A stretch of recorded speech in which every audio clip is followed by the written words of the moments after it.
Rumours అయితే రాలేదు. దేవుడి దయ వల్ల రూమర్స్ వరకు అయితే ఎళ్ళలేదు. ఎందుకంటే నేను సోషల్ వర్క్‌లోనో లేదా టీవీలోనో కనిపిస్తాను గానీ, మీరు అబ్జర్వ్ చేస్తే ఏ షోస్‌లో ఉండను నేను.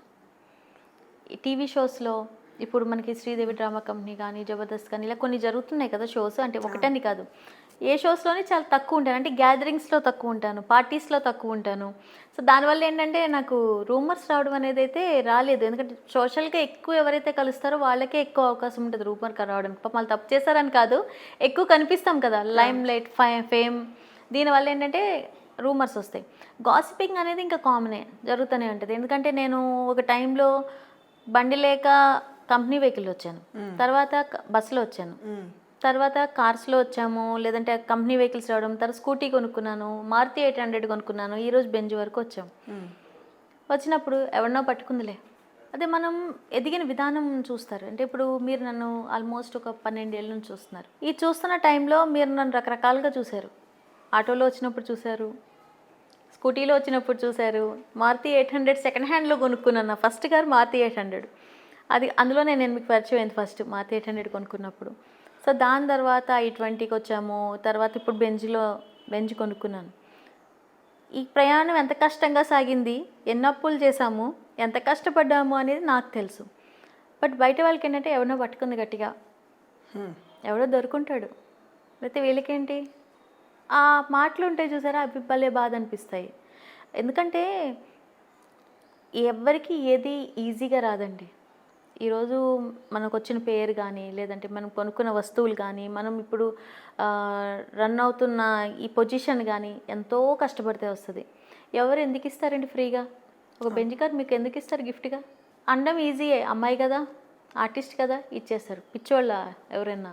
అలా అనుకుంటే ఈ పాటికి బెంజ్ ఏంటి? బోలెడు ఫ్లాట్లు కొనేసుకోవాలి. బోలెడు ఆస్తులు సంపాదించేసుకోవాలి.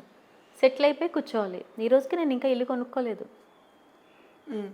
కారు కొనుక్కున్నాము అంటే ఇప్పుడు కార్లలో కూడా చాలా స్కీమ్స్ వచ్చాయి మనకి. ఎలా అంటే ఇప్పుడు బెంజ్ కార్‌ని కూడా లీజుకి తీసుకోవచ్చు. 3 ఇయర్స్‌కి లీజ్ తీసుకొని నెలకి 20,000 కట్టుకోవచ్చు. అది తెలీదు ఎవరికీ. బెంజ్ కొనింది. ఓహో! ₹1,00,00,000 పెట్టి కారు కొనేసింది.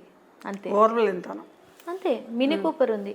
7,5 లక్షలు సంవత్సరానికి కడితే ఒక సంవత్సరం మనకి కొత్త కారే ఇస్తారు. హ్మ్. ఇవన్నీ చాలామందికి ఐడియా ఉండవు. మనం అనుకునేదేంటంటే ఓకే. వీళ్ళంత ఖాళీగా ఉన్నారు. మన గురించి సరే, మాట్లాడుకున్నారు జనం కానీ అనుకోవడం వేరు రోజా. 9th క్లాస్ ఆ! నుంచి ప్రయాణం మొదలై నాకసలు డిగ్రీ లేనిదే ఉద్యోగం ఇస్తారో లేదో అని అని భయం నుంచి టెన్షన్‌తో. మొదలుకొని ఇవాళ మినీ కూపర్‌కి ఎలా ఉంటుంది, కార్‌కి ఎలా ఉంటుంది అనే ఒక నాలెడ్జ్‌ని పెంచుకునే క్రమం రోజా ఎలాంటి ఎక్స్‌పోజర్‌ని అడాప్ట్ చేసుకుంది? ఒకటండి మన ఆకలి మనకన్నీ నేర్పిస్తది. ఎదగాలి అనే తపన అన్నీ నేర్పిస్తది.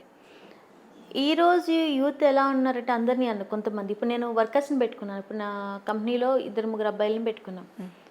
తలపోటు వస్తుంది మేడం. 4 రోజులు సెలవు కావాలి. మా అక్క డెలివరీ అయిందండి. 2 నెలలు సెలవు కావాలి.